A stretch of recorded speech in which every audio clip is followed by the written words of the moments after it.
Estamos comenzando un programa donde vamos a hablar básicamente de lo que más preocupa a los argentinos después de la economía. También hablaremos de economía, por supuesto, porque se vino el impuestazo en la provincia de Buenos Aires. Todavía están allí en la legislatura de la provincia viendo si se va a votar o no la ley. No va a ser tan fácil para el gobernador Axel Kicillof enviar este proyecto y aprobarlo, que tiene subas promedio de 55% en los impuestos provinciales, un verdadero impuestazo en la provincia. Pero además la economía, decía, lo que más preocupa siempre a los argentinos es la inseguridad, y se abrió muy rápidamente el debate, un cambio total de paradigma en la República Argentina de lo que venía siendo la política en seguridad de la exministra Patricia Bullrich, que está aquí con nosotros y va a ser una de las invitadas del día, y la nueva ministra, que es una antropóloga llamada Sabina Frederick, hija ideológica de Eugenio Zaffaroni. Y el título del editorial de hoy, que en un ratito vamos a charlar entre todos, es Ideología versus sentido común. ¿Qué se está jugando en el día a día de todos nosotros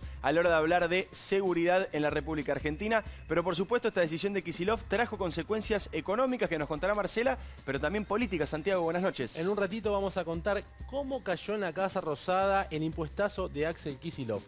En una jornada en la cual el presidente estuvo con Diego Armando Maradona, las intimidades de ese diálogo. ¿Por qué Maradona fue un pantalón corto? Todo eso y más en un ratito. Sí. Y la copita chiquita que le dieron era mejor que no tuviera nada en la mano. Salió Era al balcón de la Casa Era como Rosada. una copita de piñata, de cumpleaños. La pidió Maradona, ¿eh? La pidió Maradona. La idea de que fuera con una réplica, ¿no? Entre tener la copita y no tener nada, era mejor no tener nada. En un ratito te mostramos las imágenes, pero claro, 55% de promedio es el impuestazo en la provincia, pero hay impuestos que pueden subir hasta el 90%, Marce.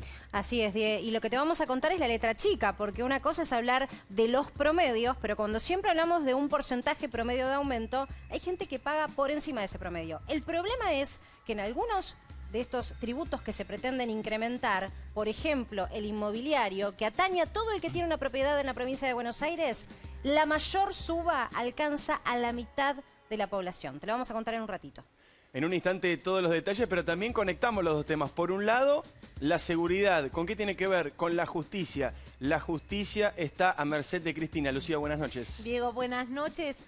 El Poder Judicial en manos de Cristina Kirchner. Te vamos a contar qué le espera para el 2020 a la vicepresidenta en el Poder Judicial, en la justicia puntualmente, pero también 5 puntos claves que tenés que tener en cuenta y que pueden tirar abajo las principales causas contra la expresidenta y actual vicepresidenta de la Nación. Hablamos de justicia, hablamos de economía, hablamos de inseguridad con Patricia Bullrich. Así comienza Ya Somos Grandes.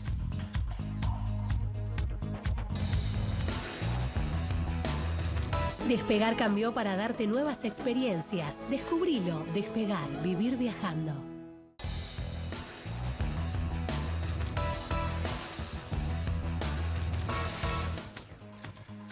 Muy bien, vamos a hablar de un tema que es muy delicado y que por supuesto involucra a los sentimientos de todos los argentinos, porque tiene que ver verdaderamente con el día a día.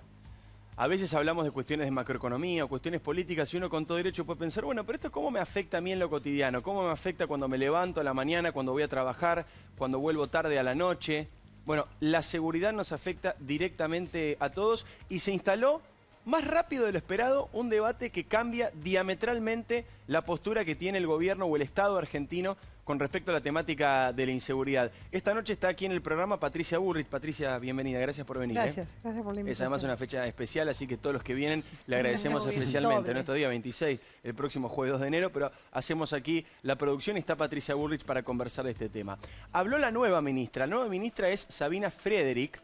Sabina Frederick es antropóloga.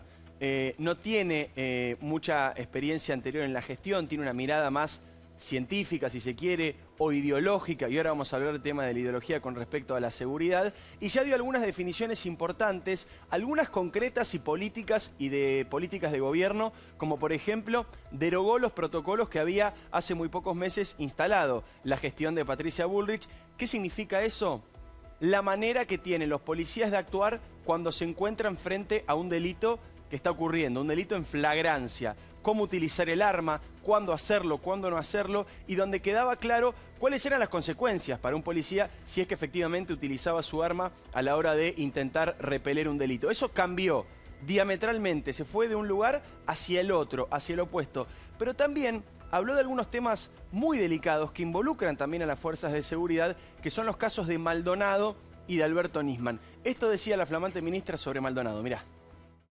Es importante revisar el operativo que se hizo el 1 de agosto del 2017, que terminó con la vida de Santiago Maldonado, pero no para, digamos, sustituir el papel de la justicia, que está siguiendo su camino, ¿no?, con el cambio de carátula, sino básicamente para entender de qué manera este operativo. Tenemos indicios que nos llevan en la dirección de creer que hubo muchos errores que se cometieron en el operativo de Gendarmería. Entonces, lo que queremos es tener las lecciones aprendidas del operativo por un lado, aciertos y errores del mismo, y una revisión de la actuación disciplinaria de todos los que intervinieron. Muy bien, y además cuando le preguntan, la ministra dice que aparentemente no hubo desaparición forzada, desaparición forzosa, no es lo mismo el término, pero se aplicaron ambos para el caso Maldonado cuando se lo quiso instalar. Dijo, aparentemente no hubo secuestro, aparentemente no hubo desaparición. Y lo cierto es que eso ya está confirmadísimo por la justicia. Y no por una justicia ni macrista, ni neoliberal, ni conservadora, sino por una de las autopsias más multitudinarias de la historia criminal argentina. 54 peritos, casi todos de ellos, de parte de las víctimas y familiares y organismos de derechos humanos que estaban siguiendo de cerca el caso Maldonado, dijeron, confirmaron y coincidieron que Maldonado se ahogó, que nada tuvo que ver la participación de Gendarmería. Esto dijo la justicia y así lo explicaba el juez de la causa, Gustavo Geral. Escucha. También lo único que les puedo decir en este momento es que gracias a esta pericia se pudo determinar que no hubo lesiones en el cuerpo, por lo menos que fuera determinada por los peritos, y los peritos estuvieron de acuerdo, todos los que participaron, en concluir sobre ello. Esto que estamos viendo es uno de los momentos más delicados de la historia democrática argentina, porque eso era un viernes por la noche y el domingo se votaba. Y sin embargo el juez Gustavo Geral tuvo la valentía de salir a donde estaban los periodistas, donde estaban los cronistas y los móviles, a decir la conclusión verdadera de lo que había sido esa pericia, insisto, multitudinaria como nunca antes en la historia argentina, diciendo Maldonado se ahogó, no hay lesiones en el cuerpo.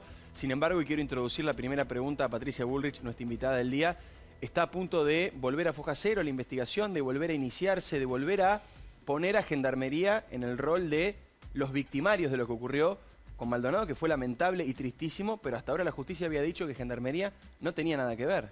Esto es querer acomodar la realidad de lo que sucedió a un relato que comenzó el primer día. El primer día hubo todo un aparato ideológico que se movió alrededor del caso Maldonado para decir que había desaparición forzada, que lo habían llevado en una camioneta, que lo habían torturado, que lo habían matado. Eso quedó despejado por dos investigaciones. Una investigación administrativa que está cerrada y que fue muy estricta, que le hicimos nosotros en el gobierno, y que cuando terminó esa investigación administrativa se le entregó a la justicia. La segunda es la investigación de la justicia que, como recién dijo el juez Geral, terminó en que no había habido desaparición forzada y que además la muerte de Maldonado se produjo sin participación de terceros. Luego la Cámara lo que dijo es que, bueno, que había que investigar abandono de personas, que quedaba descartada la desaparición forzada.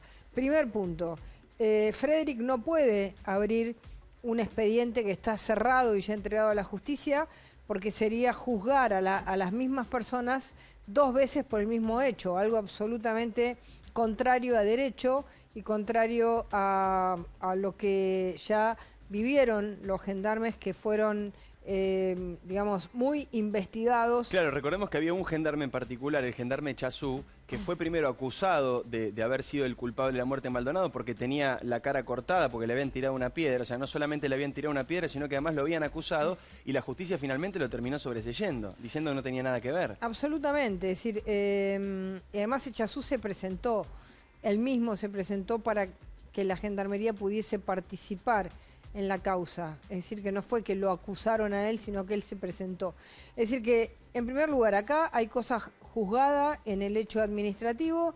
Se sería algo inédito abrir una causa que ya está cerrada en el ámbito administrativo, y en el ámbito judicial sería querer, digamos, todo lo que ya se construyó, sería querer darle vuelta a la historia para acomodarlo a la historia que armó el mismo kirchnerismo, que estuvo todo queriendo decir que esto había sido una el desaparición. Gobierno de Mauricio Macri tenía su primer desaparecido. Hubo además particularmente un encono muy fuerte contra vos, y todavía sigue, digamos, el kirchnerismo más duro, por ahí, o más militante, tiene en tu figura, en Patricia Bullrich, uno de los referentes más criticados por parte del kirchnerismo y demás. ¿Crees que esta reactivación o reapertura de la causa de Maldonado te puede traer a vos consecuencias judiciales que van a intentar ir por ese lado también, a responsabilizarte como actor político de lo que pasó? Yo creo que, digamos, el kirchnerismo lo que hace es, y lo que hizo en muchas oportunidades, fue primero escribir lo que quería y luego tratar de acomodar los hechos a eso.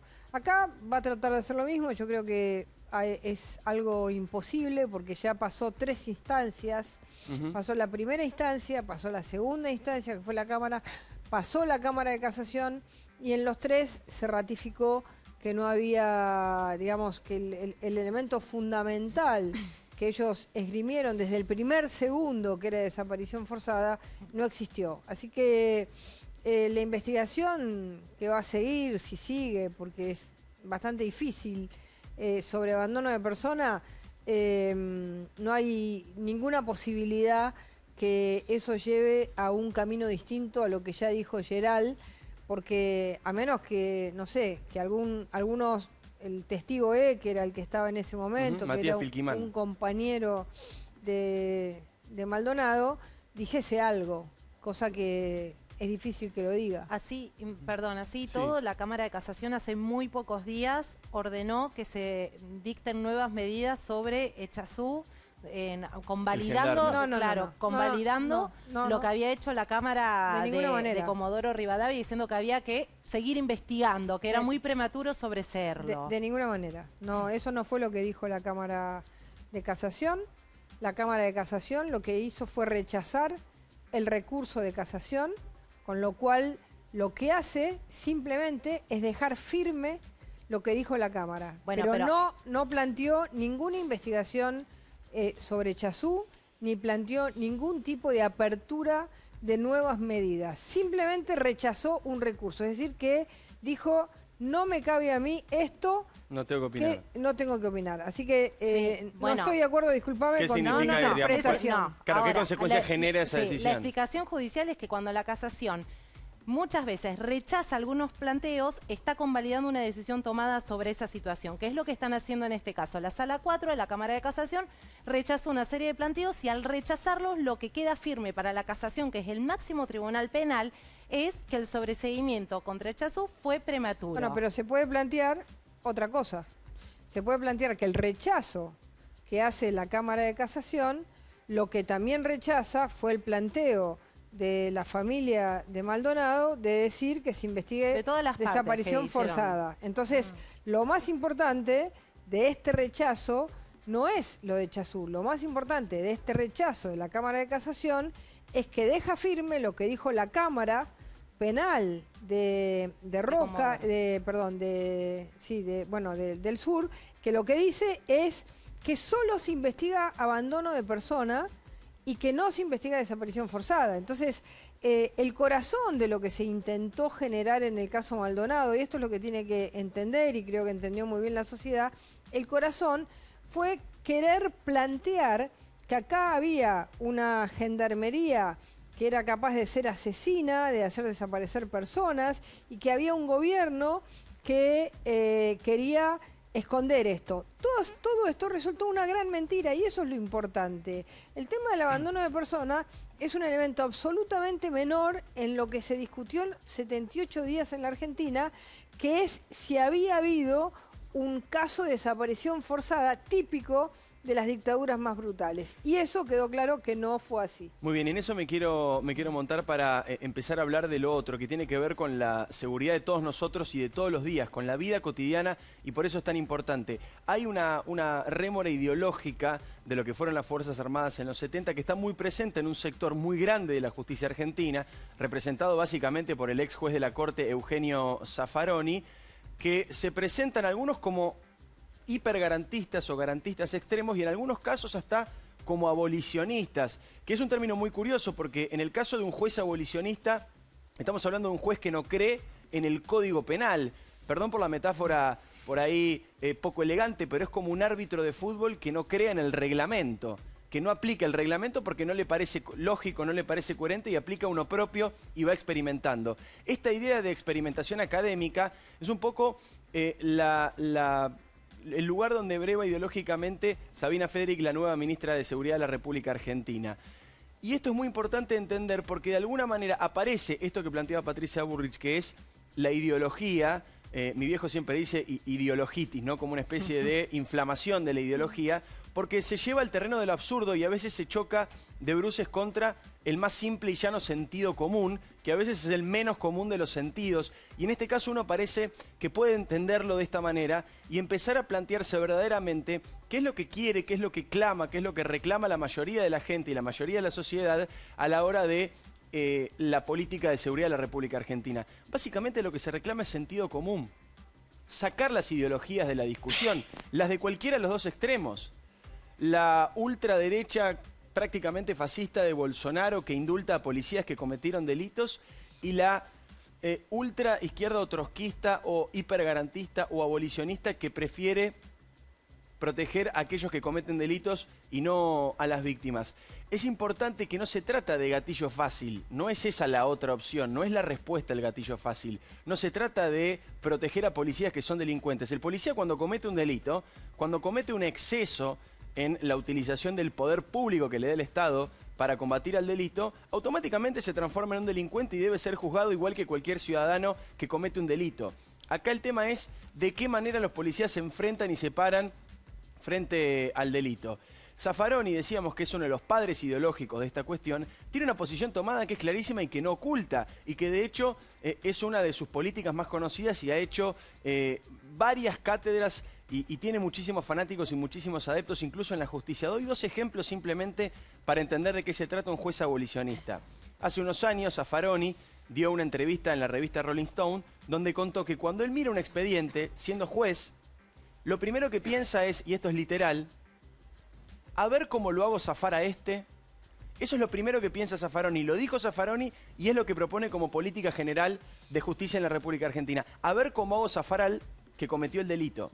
Esa es la primera mirada que el propio Zaffaroni reconoce que tiene sobre un expediente. Y otro caso, realmente espeluznante, pero que también ha sido icónico y muy comentado, incluso en este programa lo hemos hecho, es el caso Tiraboschi, donde en un caso de garantismo extremo, el juez Zaffaroni consideró que no se había abusado de una nena de 6 años de edad porque el abusador había cometido el abuso con la luz del baño apagada y que por lo tanto eso atenuaba la circunstancia criminal y entonces debía ser tratado con alguna morigeración de la pena.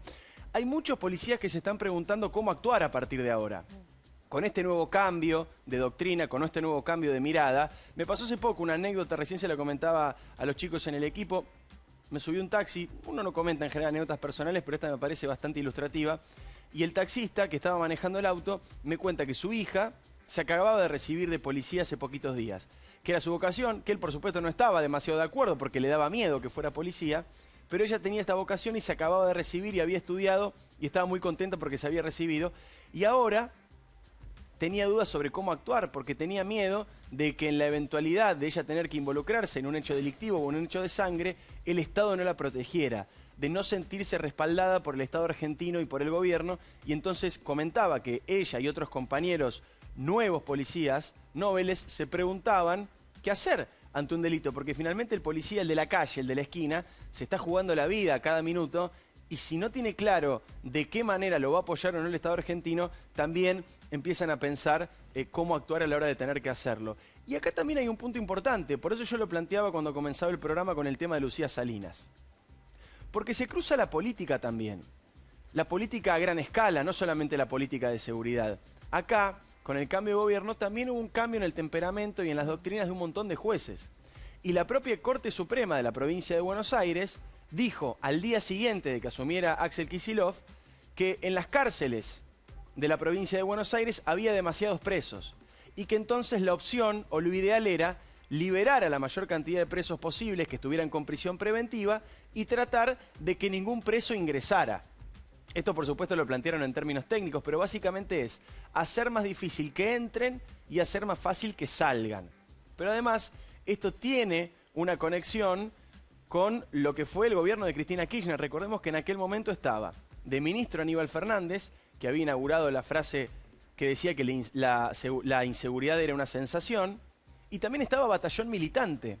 ¿Se acuerdan de Batallón Militante? Era una organización que estaba en las cárceles y que lo que hacía era permitirle a los presos salir y hacer actividades sociales. En aquellas salidas, que por supuesto no estaban contempladas en la legalidad normal del asunto, sino que estaban motorizadas a través de esta organización llamada Batallón Militante, no solamente salían aquellos que habían cometido un robo famélico, el famoso robo que se estudia en toda facultad de Derecho, que es aquel que roba por hambre. Salió, por ejemplo, Eduardo Vázquez, el asesino de Wanda Tadei, este hombre que prendió fuego a su mujer y la mató, un femicida y un caso icónico de los femicidas en la Argentina, también salía con Batallón Militante. Y esto, naturalmente, se sabe rápidamente. El otro día aquí estuvo de invitado Luis Juez, que además de ser legislador es abogado penalista, y nos contaba que hay muchísimos presos que están empezando a decir, momento, si salen todos, si todos los que estaban con preventiva están saliendo, yo también quiero salir. ¿Por qué tiene más derecho de salir el político que el preso común? ¿Por qué tiene más derecho de salir el que manejaba la salada que yo? ¿Por qué tiene más derecho de salir el Pata Medina que yo? ¿Por qué tiene más derecho Julio De Vido que yo? Puede decir cualquier delincuente que está preso con preventiva en la Argentina que son por lo menos 8.500. Son un montón de personas que están presos con preventiva y que están diciendo, si la política dice que hay que tratar de que se salga lo antes posible, yo también quiero salir y también me asiste el mismo derecho. Cristina en su momento había dicho que la inseguridad es un problema de ricos. Eso también es una falsedad y también está súper demostrado. Todos, absolutamente todos los estudios en Argentina y en el mundo comprueban fehacientemente que las principales víctimas de la inseguridad son los más pobres. Es una obviedad, porque son los que no tienen acceso a autos blindados, los que no pueden poner rejas en sus casas, los que no pueden vivir en edificios con seguridad, los que no pueden pagar una garita extra para que esté en la esquina. Es una obviedad que los más pobres son los que sufren la inseguridad, en algunos casos brutalmente, porque terminan siendo asesinados por muy poco dinero, por un par de zapatillas, o terminan siendo incluso reclutados por las mafias de las drogas, que también están súper activas y operativas. Esta discusión ideológica en algún caso llega al absurdo de la discusión que estamos teniendo con las pistolas Taser o las pistolas Taser, que son pistolas mucho menos letales que una pistola de fuego, eso es una obviedad, que se utilizan en muchísimos países del mundo, y como escuchaba que dijo Patricia Bullrich hoy temprano en una radio, son elementos que se pueden comprar en el Mercado Libre. Están haciendo una discusión sobre un elemento que es de venta libre y se está montando realmente una discusión enorme que incluso tiene disidencias dentro del propio gobierno, porque la ministra de Seguridad Nacional, Sabina Frederick, no cree en las pistolas Taser, pero Sergio Berni, que ahora es ministro de Seguridad de la provincia de Buenos Aires, ustedes seguro se acuerdan de él, sí las quiere utilizar y sí les parece que son una herramienta válida. La pregunta final, insisto, desborda de sentido común y es la siguiente, es la que se hace todo el mundo. El Estado argentino, ¿a quién tiene que proteger? ¿A los delincuentes o a las víctimas? Patricia, te traslado la pregunta. El Estado argentino tiene que defender a las víctimas y le tiene que generar la defensa lógica a cualquier persona que tiene derecho a defensa, porque nuestro sistema democrático y nuestro sistema republicano permite el derecho de defensa. Pero una cosa es el derecho de defensa y otra cosa es los recursos del Estado, los impuestos de todos los argentinos, los impuestos que pagan los argentinos por las fuerzas federales y los impuestos que pagan cada una de las provincias por sus policías. ¿A quién tienen que defender? A la sociedad y a las víctimas. Esos son los dos elementos que nosotros pusimos como elementos centrales en la discusión de nuestra política de seguridad. dimos vuelta a la idea de que había que defender al delincuente como elemento central del sistema penal y pusimos como centro a la víctima y a la sociedad. Esto es lo que se está dando vuelta. Esto que te comentó esta policía en el taxi es algo que nosotros notamos cuando llegamos al Ministerio de Seguridad. Lo primero que notamos es que el bajo uso de las armas de fuego y la cantidad de policías asesinados tenían que ver con la incertidumbre que tenían las fuerzas de seguridad al momento de usar el arma. Porque al momento de usar el arma, lo que sucedía en muchísimos casos es que el policía dudaba porque tenía miedo de terminar siendo el asesino. Correcto. Cuando nosotros llegamos al gobierno en el año 2015 hubo 96 policías asesinados. Y en el 2018, este año todavía no terminó, así que no tenemos el número, hubo 24, es decir, que se bajó de una manera muy contundente. Casi 3 veces menos. Casi 3 veces menos. Es decir, que además también con un gran elemento de insensibilidad. Acá 96 policías significan una cantidad de policías que en cualquier lugar del mundo es un escándalo, tragedia. es una tragedia. Bueno, nosotros objetivamente cambiamos esto cuando vimos que la policía, la gendarmería tenía miedo de usar el arma porque en los momentos en los que la tenía que usar de manera correcta, siempre hablamos de manera legal, porque podía terminar siendo el victimario.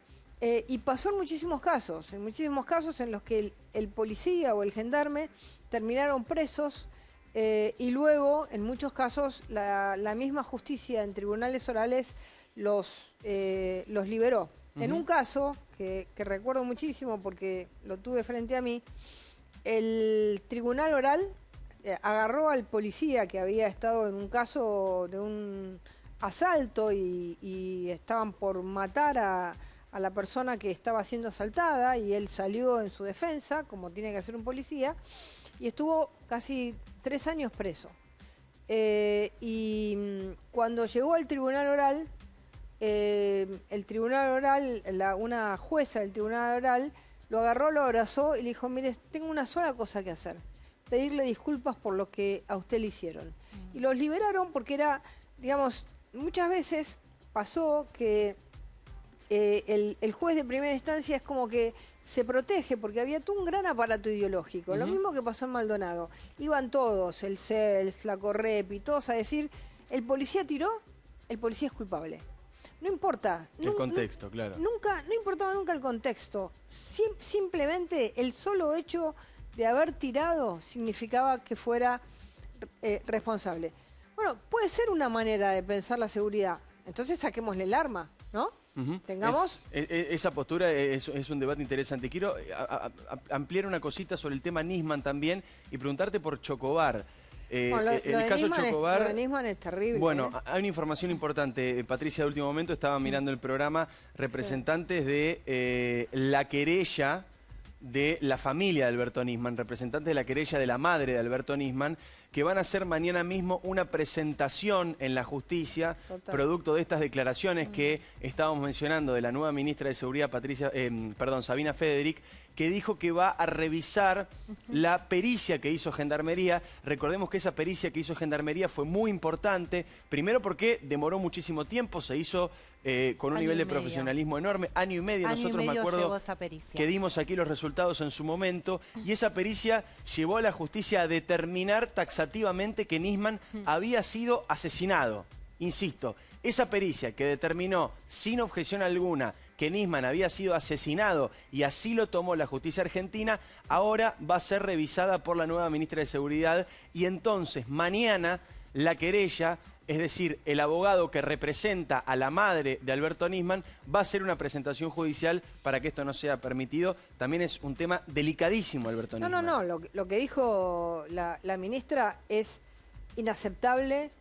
Es de un nivel de discrecionalidad. El otro día Alberto Fernández dijo, no queremos operadores judiciales ni mediáticos. A ver, la pericia la hace una fuerza de seguridad a pedido de un juez y de un fiscal.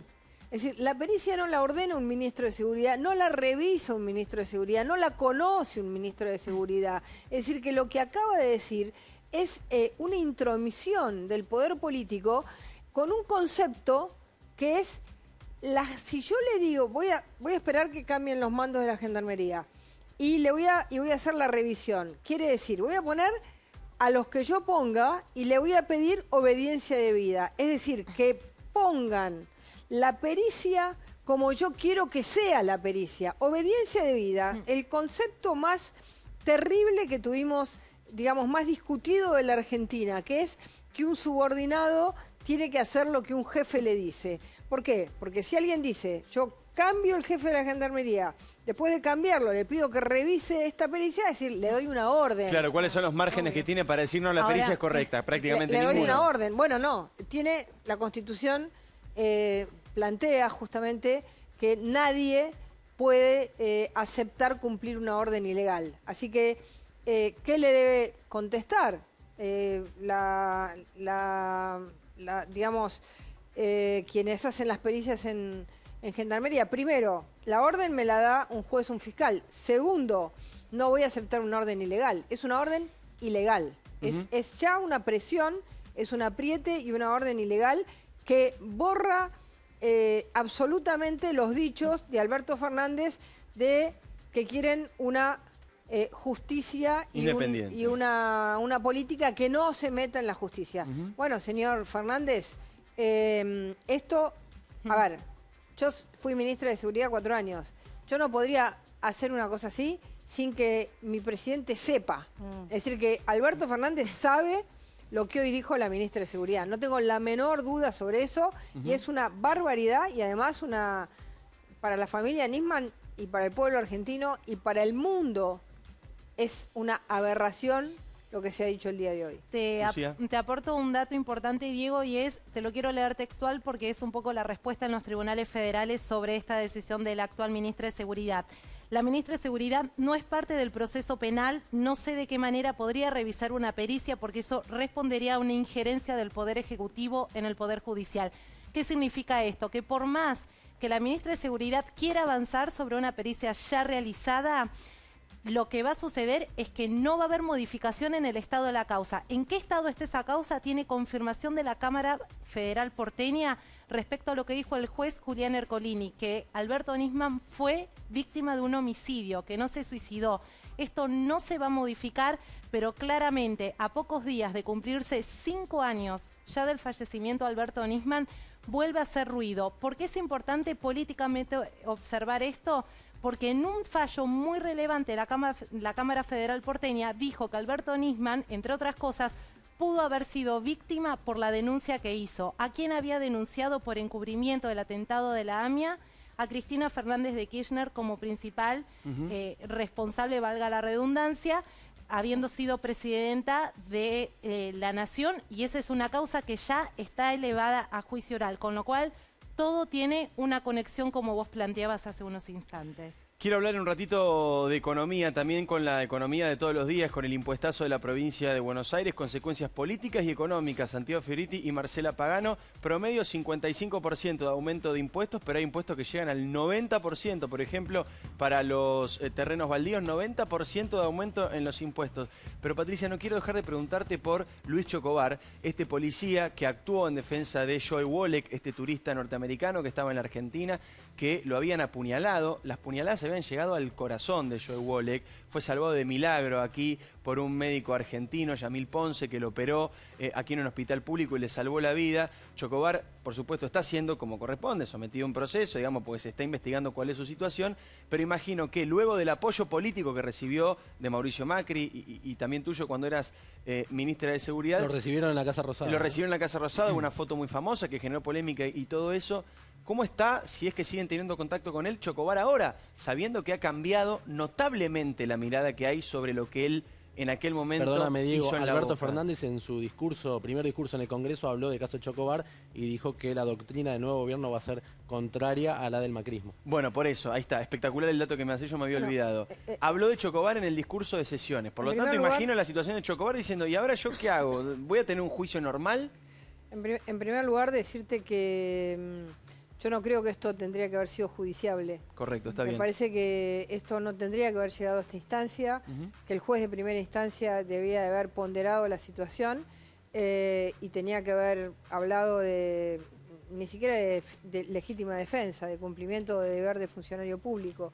En primer Perdón, lugar, Patricia, ahí estamos viendo. A la derecha Sí. está Joe Wolek, el turista, y a la izquierda el policía sí, Chocobar. vos sabés que hay algo que a mí me emocionó mucho, que John Wolek se va a pagar su pasaje, va a venir a la Argentina a ser testigo para hablar de lo que significó para él la aparición de Chocobar en el momento más difícil de su vida. Yo creo que el tribunal oral que le toque, que es un tribunal oral de la Justicia Nacional, va a mirar bien lo que sucedió, inclusive luego todas las cosas que se dijeron, muchas de ellas no eran así, porque el tiro en definitiva había rebotado en el piso, y Chocobar hizo lo que tenía que hacer, y en cualquier lugar del mundo es un hecho de perseguir a una persona que estaba generando un peligro inminente para otros. Así que creo que va a salir libre y no creo que el tribunal oral esté influenciado más que por los hechos. Creo que los tribunales orales nacionales, no creo que operen, como dice Fernández, que hay operaciones sobre esos tribunales. No lo creo que va a salir libre y que se va a demostrar que la doctrina Chocobar es la doctrina de un policía que, pudiendo hacerse el distraído, y porque ni siquiera iba de uniforme, salió en la defensa de una persona que no murió de casualidad. Y que esa persona que luego murió, el delincuente que luego murió, siguió generando peligro para la sociedad. Es decir que lo importante acá es esta discusión. ¿Sentido común? Sí, sentido común. Sentido común. Si un policía actúa con sentido común, no lo convirtamos en un asesino. Es un policía que actuó con sentido común. No fue un asesino. Un asesino fue el de San Miguel del Monte. Esos fueron asesinos. Este es un policía con sentido común. Entonces, esa es la sociedad que creo que queremos todos. Así que Chocobar para mí va a tener un juicio justo y espero que no haya operadores judiciales alrededor del caso Chocobar. Hablemos de política también ahora, no solamente de política de seguridad. Impuestazo en la provincia de Buenos Aires, Axel Kicillof. Está en este momento, son las 11 menos 20 en la Argentina, en un cuarto intermedio de la sesión en la legislatura de la provincia de Buenos Aires. No se sabe si finalmente Kicillof va a poder aprobar esta ley así como la envió. No le va a resultar tan fácil como le resultó a Alberto Fernández a nivel nacional. Hay un revuelo político enorme, Santiago. Sí, Juntos por el Cambio está debatiendo si hay retoques en el proyecto de ley. Eso es lo que están exigiendo para votar.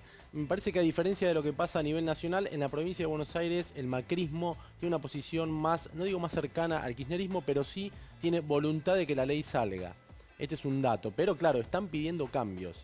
Esos cambios por ahora, la gente que responde a Kicillof no tiene mucho entusiasmo de hacerlos. Cambios es que haya un poquito menos de porcentaje de aumento, por Sí, lo menos. menos ajuste. El sector agrario está, te diría que va a hacer algún tipo de protesta. Y porque el sector agrario, perdón Santi, no estamos hablando de las retenciones a nivel nacional, que ya son un hecho, se ha aumentado el porcentaje que se les cobra. Un productor, lo contaba Marcela la semana pasada, recibe un dólar finalmente de 40 pesos, porque al dólar oficial uno le resta las retenciones, queda un dólar de 40 pesos que si lo quiere reponer tiene que pagar 82 pesos como cualquier ciudadano. Y además se le suman estos nuevos impuestos, o Claro, sea, bueno, es un fíjate impuestazo que, al campo bestial. Bestial. Pero- En la Casa Rosada incluso ya sabían del impuesto, por lo menos Alberto Fernández tenía conocimiento, pero ¿sabes qué me decían? No, mira, lo tenemos en placa. A ver. ¿Cuál es la respuesta de Alberto Fernández o de la gente cercana a Del Alberto gobierno. Fernández, al presidente?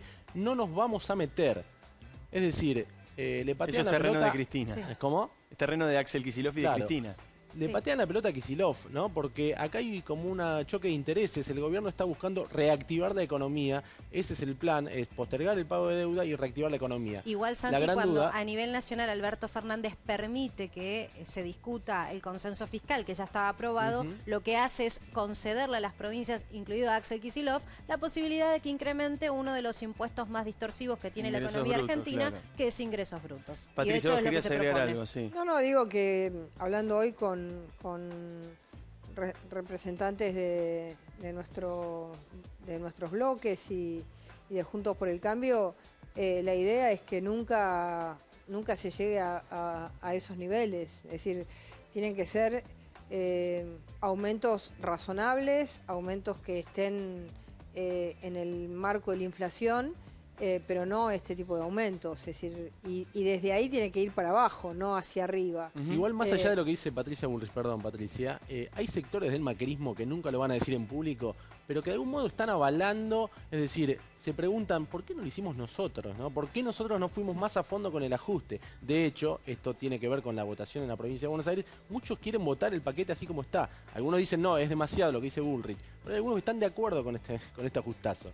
Es decir, esta medida de alguna manera le envidian la capacidad de ajuste que tiene el peronismo. El gradualismo que propuso Macri, por que eso después falló. nosotros habíamos contado el jueves pasado, hay una especie de cambio de relato, ¿no?, en el kirchnerismo, es decir, ahora el ajuste para algunos está bien. Sí, lo que dice hoy la frase me la trajo Marcela, lo que dice en el Graf me pareció muy elocuente, militando el ajuste de alguna manera. Es que a la madrugada estábamos discutiendo porque estábamos teniendo conocimiento del detalle del texto que llegó justo en el medio del brindis navideño.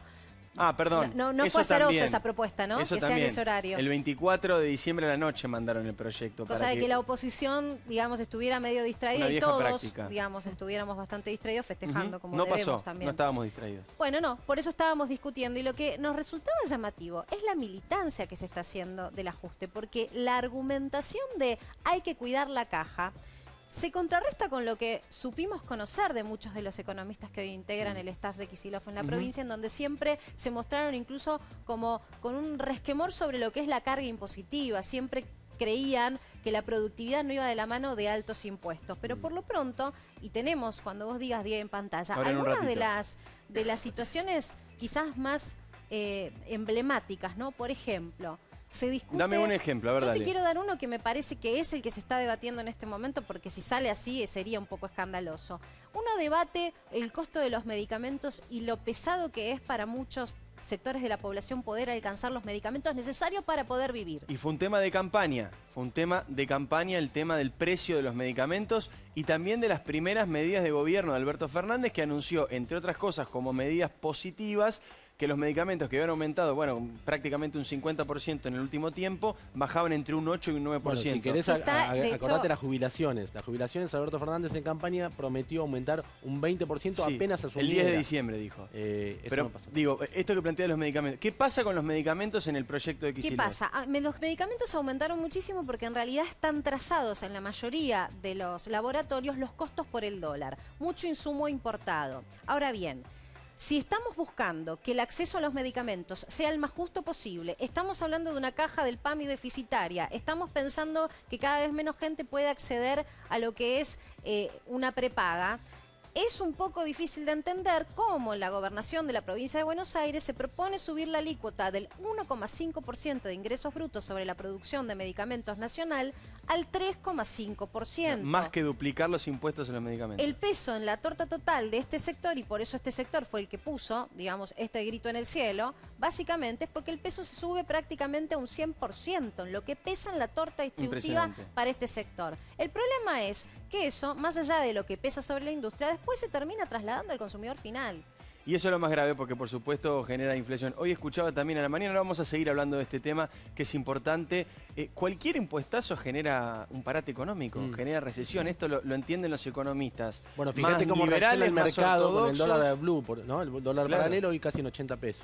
Porque parten de una premisa que, en definitiva, quizás sea equivocada. Yo tengo otra premisa, es mi postura personal, pero yo tengo la premisa de que si a vos, al consumidor, le bajás la carga impositiva, Sí, ese consumidor tiene más billete en el bolsillo, no para pagar el Estado de impuestos, sino para consumir más. Lo que pasa es que por ende, dice... si consumo más, produce más el fabricante y por ende se pagan más los impuestos y por ende vas a tener una economía con menor rango en negro. Claro, eso es lo que se dice cuando uno está en la oposición. Cuando uno está en el gobierno, pues se da cuenta que no es tan fácil. El famoso teorema de Baglini. Me tengo que ir rapidísimo al corte, pero hay mucho para hablar del impuestazo en la provincia de Buenos Aires, de lo que está pasando también en la justicia argentina y cómo juega el factor Cristina. Estamos con Patricia Bullrich, no te vayas.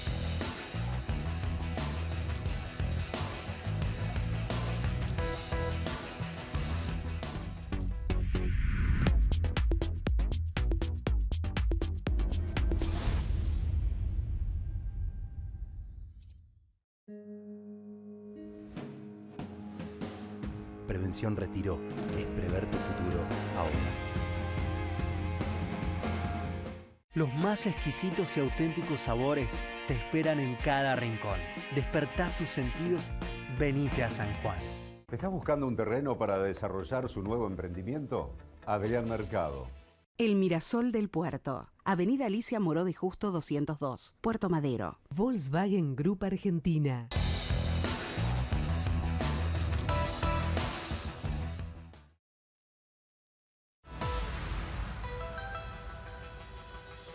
Muy bien, seguimos en Ya Somos Grandes con esta información que es que justamente como se había dicho, lo habíamos planteado en su momento, Cristina iba a tomar los lugares más importantes dentro del Poder Judicial o de aquellos lugares del Estado que tuvieran más relación con el Poder Judicial. Esto efectivamente empezó a ser así. Sí, pensalo tan solo, Diego, en quién quedó frente a la Oficina Anticorrupción, quién quedó frente a la FIP y quién va a quedar frente a la UIF a partir de enero. A ver, ¿Por contanos. qué? Porque son los 3 organismos que se van a tener que sentar en febrero en el juicio contra Cristina Kirchner, nada más ni nada menos que acusarla de qué, de ser jefa de una asociación ilícita que se dedicó a desviar obra pública a favor de Lázaro Báez.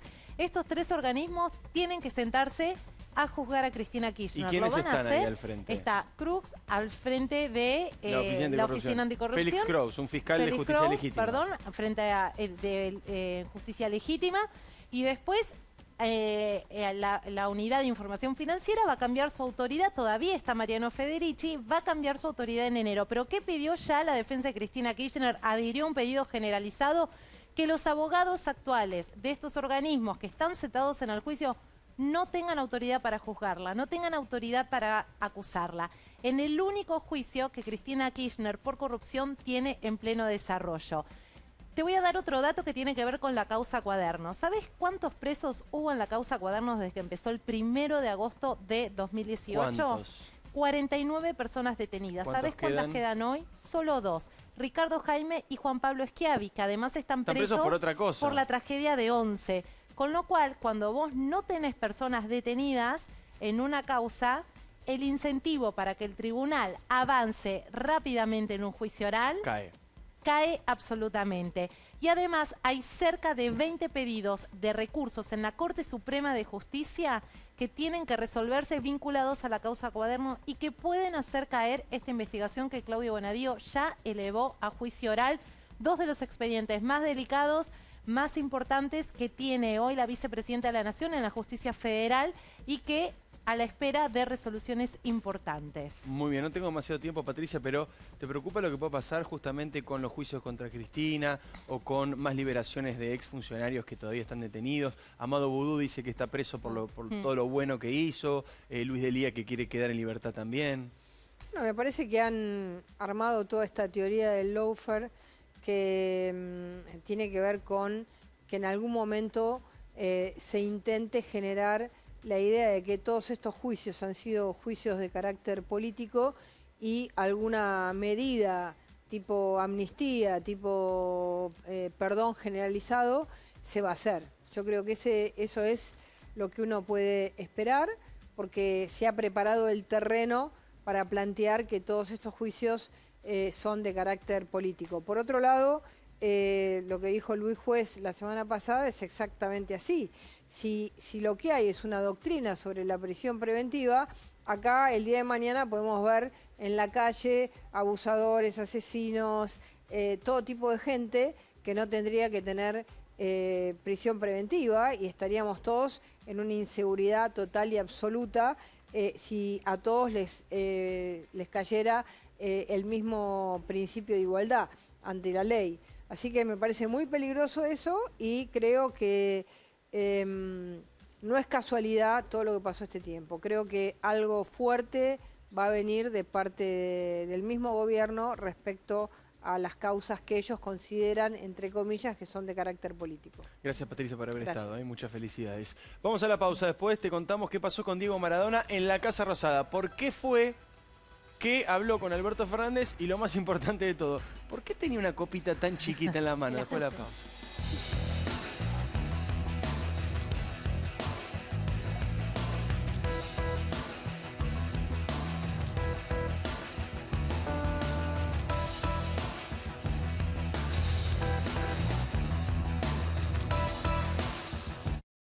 Auspicia este programa Naranja. Enel Generación Costanera, la central térmica más grande de Argentina, donde producimos energía para vos. ¿Sabías que en la ciudad contás con 14 polideportivos con más de 68 actividades gratis para todas las edades? Vamos, Buenos Aires. La Estampa, restaurante italiano. ¿Necesita mudar su empresa o industria? Consulte con el que sabe, Adrián Mercado.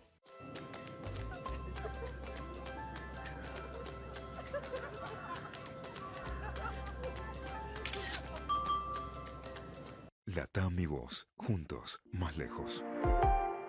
Pizza a la pala. Más rica, más grande. Una propuesta integral de pizzas, empanadas, donas y mucho más. La pizza es a la pala. Franquicias disponibles. Grupo Insud. Alentamos la vida. www.grupoinsud.com. Vivir mejor es ley. Legislatura de la Ciudad Autónoma de Buenos Aires. Chevrolet. Find New Roads.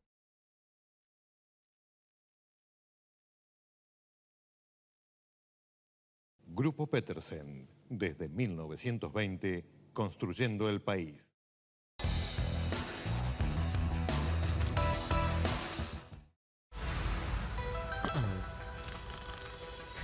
Ahí está, Maradona primero con Morla y Stinfale, ¿no? Con sus dos abogados. Stinfale que está acusado por la tragedia de Time Warp. O sea, es un abogado que está bajo un juicio importante. Santi, ¿qué pasa con esta visita de Maradona a Fernández? Bueno, se vieron hoy al mediodía con el presidente de la Nación. La reunión duró 45 minutos. Hablaron de fútbol, obviamente, de política. Maradona llegó y Alberto Fernández también tenía alguna camiseta. Por ejemplo, una de Argentina que le había regalado el presidente de México en su primer viaje como presidente electo, López Obrador. Una camiseta argentina que Maradona le autografió a Alberto Fernández.